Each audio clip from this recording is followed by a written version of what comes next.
السلام علیکم ناظرین، زه باچا خان یم او تاسو ګورئ زمونږ یوټیوب چینل.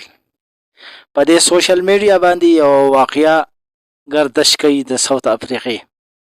هغه خپله کیسه کوي. یو پادري دی چې زه د 15 کالونه د یو چرچ پادري یم، ګرجې، او په ساوت افریقا کې یو ګرجاګر د هغې روحاني پیشوا یعنی مذهبي رهنما یم.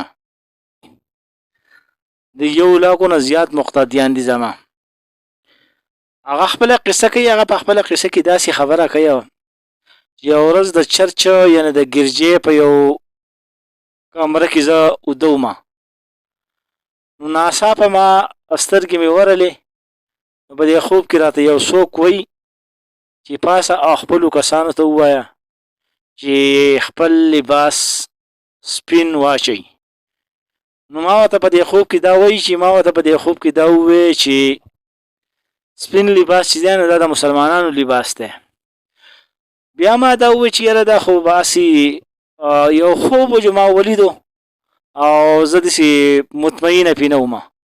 په سبا له بیا مې داسې خوب ولیدو، په بله ورځ له بیا په بل څو پېرې ما دا خوب ولیدو. نو یو په اخر کې ما داسې خوب ولیدو، هم دقه خوب مې ولیدو چې په ډېر زورداره وینا باندې دا څوک ماته وایي په خوب کې چې پاسه او خپلو کسانو ته دا وایي چې سپین لباس واچوئ. زه وایي لاړم چرچ ته، ګرجې ته، او زما چې کوم کسانو نو هغوی ته ما دا خبره وکړه او ما ورته ووایي چې ما داسې خوب لیدلی دی او ما ته په دې خوب کې یو څوک وایي چې د خپلو کسانو ته وایي چې سپین لباس واچوئ. نو هغه ته چې ما دا خبره وکړه نو هغو کسانو زما خبره ومنله او تسلیم یې کړه. بیا په سبا له موږ میټینګ کېښودو په چرچ کې، په ګرجه کې، چې تاسو په سبا له راشئ، موږ به زه به هم راشم او مسلمانان به شو. په دې سپین لباس کې موږ ته یو پیغام دی چې دا د مسلمانۍ پیغام دی. نو په سبا له چې بیا دوی ټول کسان راغلل، موږ په شریکه باندې کلمه شهادت وویل او موږ اسلام قبول کړو او موږ ټول مسلمانان شو. بیا دا کس خپله خبره داسې مخې ته بوځي چې څه مسلمانان کسان زموږ نه خبر شوي چې دوی اسلام قبول کړی دی، نو زموږ مخې ته را روانو.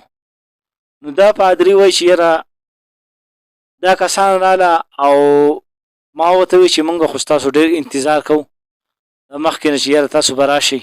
نو هغو ډېر خوشحاله شو چې دا مسلمانان شوي دي. نو موږ ته یې داسې ووایي چې یاره تاسو اوس د حج موقع ده او حج له لاړ شئ. ده ووایي چې یاره اوس به زموږ حج له څنګه ځو، او دا خو ډېره امپوسیبل خبره ده، ناممکنه خبره ده.